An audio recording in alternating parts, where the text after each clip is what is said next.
Good morning! Mga Thunder Gores! Thunder Gores! Asa inyo? Asa mo pa dong? Madam Silig. Hello, wow! How young are you guys? 55! Yes! Mga guwapa. Hello ma'am, good morning. Please go ahead, go ahead. So nice to see you. Okay. Yes. Pa-picture, sige. But anyway, congratulations guys. Oh, permission to post ha. Ato ni post karon. Ina Thunder Girls! Thunder Gores! Pila ka kilometers inyong dagan karon? 16. Wow, on your way back, masakay na lang mo. Sige na. Congratulations. I hope maka-inspire pa mo. Because a healthy body is a vibrant country. That's what we need right now. Duterte! Duterte! Duterte! Okay. Duterte! Duterte! Duterte! Okay. Good morning! Mga Thunder Gores! Thunder Gores! Asa inyo? Asa mo pa dong? Madam Silig. Hello, wow! How young are you guys? 55! Yes! Mga guwapa. Hello ma'am, good morning. Please go ahead, go ahead. So nice to see you. Okay. Yes. Pa-picture, sige. But anyway, congratulations guys. Oh, permission to post ha. Ato ni post karon. Ina Thunder Girls! Thunder Gores! Pila ka kilometers inyong dagan karon? 16. Wow, on your way back, masakay na lang mo. Sige na. Congratulations. I hope maka-inspire pa mo. Because a healthy body is a vibrant country. That's what we need right now. Sekreto ni Mamita, ngano at age 64, hamis gihapon iyang kutis. Ayan, balbakwa. Very rich in collagen. Why cosmetic enhancement? Balbakwa lang. Pagwapa na. Ang balbakwa nga nagwapa gihapon si Mamita Lakwatsa. Sus, very rich in collagen.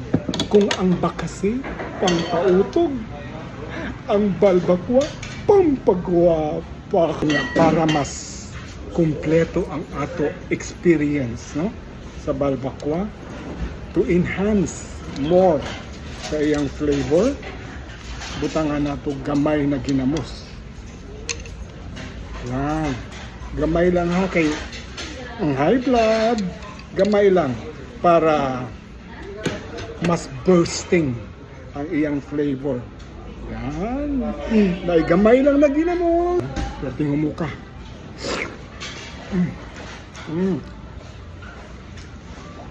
Wow. Umukayo.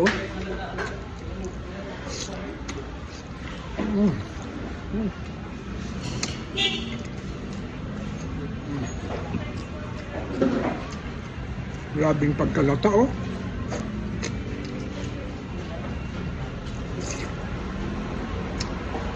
Bisag walay ngipon, pwede ni mukaon.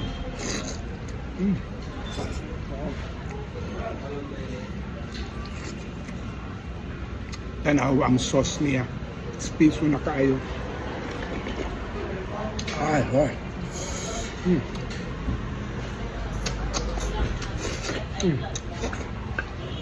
Wow.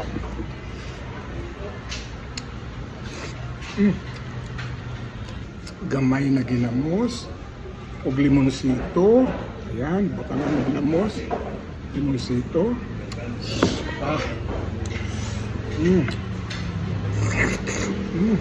Natingog pa.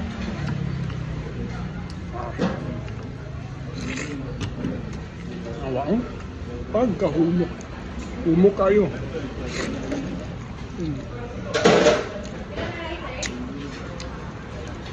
Diri ni sa Papay Baldos Grill, ha? Doon na ni sa port area. At bang sa Plaza Independencia.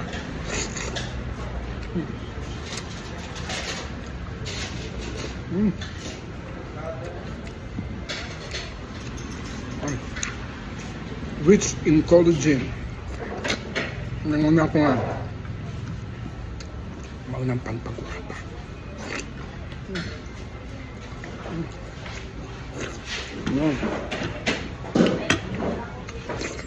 Wow.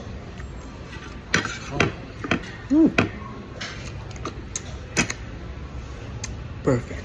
First time ko mutilaw og paklay na kanding diri sa Papay Baldus Grill. May rice kani lanlano nato.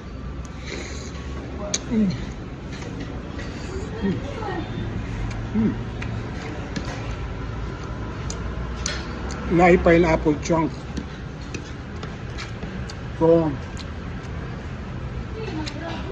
dili halang medyo manamis-namis.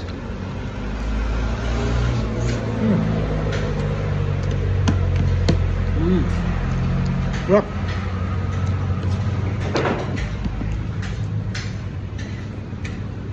Of course, mas lami gini siya na rice pero di ba gali kay tag rice. Sarap.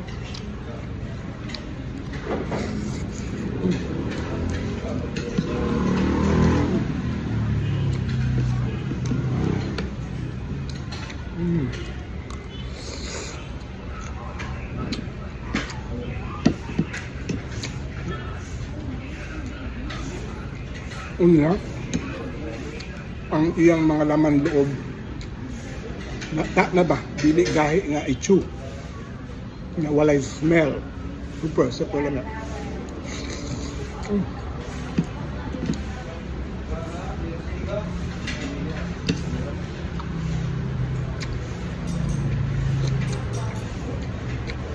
Para mabalanse iya taste butangan og luya.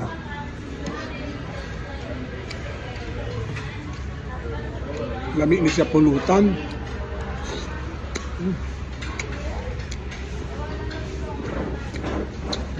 Look.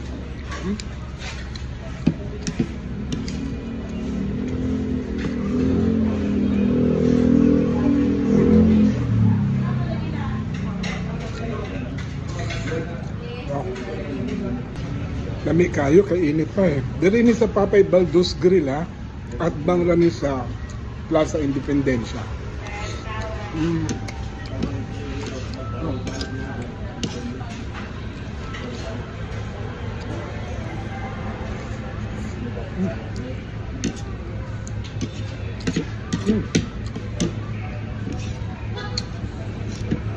Wow.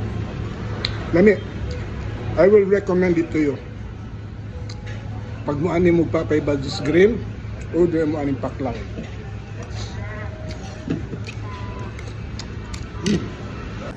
Mga kalakwatsera, mauni ang problema nato sa Cebu karon.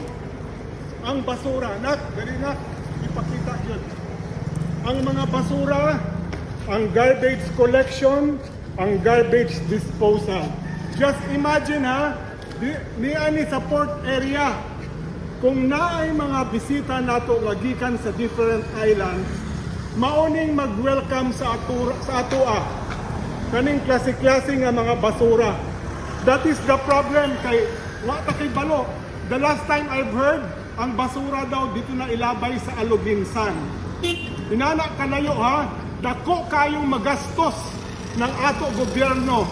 Gabayad tag buwis, yes, pero instead nga dapat pang serbisyo publiko, sa basura na lang daan, dako na kayo ang nagastos sa gobyerno. So I hope kita nga manlulupyo sa Cebu, magtuon tag disiplina sa ato kaugalingon, no? Dispose your garbage properly. Magsugod sa ato panimalay ang paglabay ng basura og sakto. Mga ginikanan, tudloi ang inyong mga anak how to dispose your garbage properly. Kay maugid niya ang problema sa Cebu karon.